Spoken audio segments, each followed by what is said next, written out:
కోహినూర్ వజ్రం శాపమా? వరమా? తెలుగుగడ్డ నుండి లండన్ వరకు రక్తసిక్తమైన చరిత్ర. ప్రపంచంలోనే అత్యంత ఖరీదైన వజ్రం.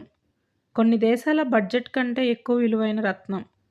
కానీ దీని వెనుక ఒక భయంకరమైన శాపం ఉందని మీకు తెలుసా? ఈ వజ్రాన్ని ధరించిన రాజులందరూ సర్వనాశనం అయ్యారు.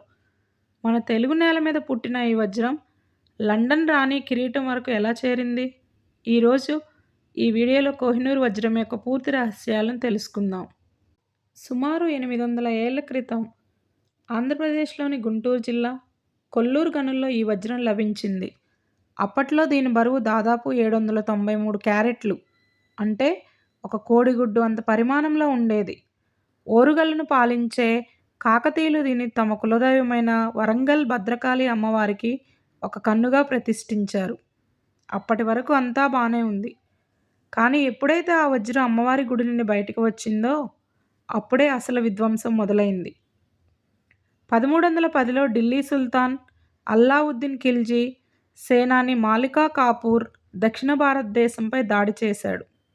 కాకతీయులను ఓడించి అమ్మవారి కన్నుగా ఉన్న ఈ వజ్రాన్ని దోచుకెళ్ళాడు. అప్పటి నుండి ఇది ఢిల్లీ సుల్తాన్ల చేతుల్లోకి మారింది. ఆ తర్వాత బాబర్, హుమాయూన్ వంటి మొఘల్ చక్రవర్తుల దగ్గరికి చేరింది. మొఘల్ చక్రవర్తి షాజహాన్ కాలంలో ఈ వజ్రం మరింత ప్రసిద్ధి చెందింది. ఆయన అత్యంత విలాసవంతమైన మయూర సింహాసనాన్ని చేయించి అందులో ఒక నెమలి కన్నుగా ఈ వజ్రాన్ని పొదిగించాడు. కానీ విచిత్రం ఏంటంటే ఈ వజ్రం ఆయన దగ్గరికి వచ్చాకనే షాజహాన్ను ఆయన కొడుకు ఔరంగజేబు జైల్లో పెట్టాడు. ఇక్కడే శాపం ప్రభావం మొదలైందని చాలామంది నమ్ముతారు. 1739లో పర్షియా రాజు నాదిర్ షా ఢిల్లీపై దాడి చేసి మొఘలులను ఓడించాడు. మయూర సింహాసనంతో పాటు అన్ని విలువైన వస్తువులను దోచుకున్నాడు. ఆ సమయంలో ఈ వజ్రం మెరుపును చూసి ఆశ్చర్యపోయి కోహ్ ఈ నూర్, అంటే కాంతి పర్వతం అని అరిచాడు. ఇలా దీనికి ఈ పేరు వచ్చింది. కానీ నాదిర్ షా కూడా ఎక్కువ కాలం బతకలేదు. ఆయన సొంత సైనికులే ఆయన్ని చంపేశారు. అనేక చేతులు మారిన తర్వాత ఈ వజ్రం మళ్ళీ భారతదేశానికి పంజాబ్ సింహం మహారాజా రంజిత్ సింగ్ దగ్గరికి చేరింది.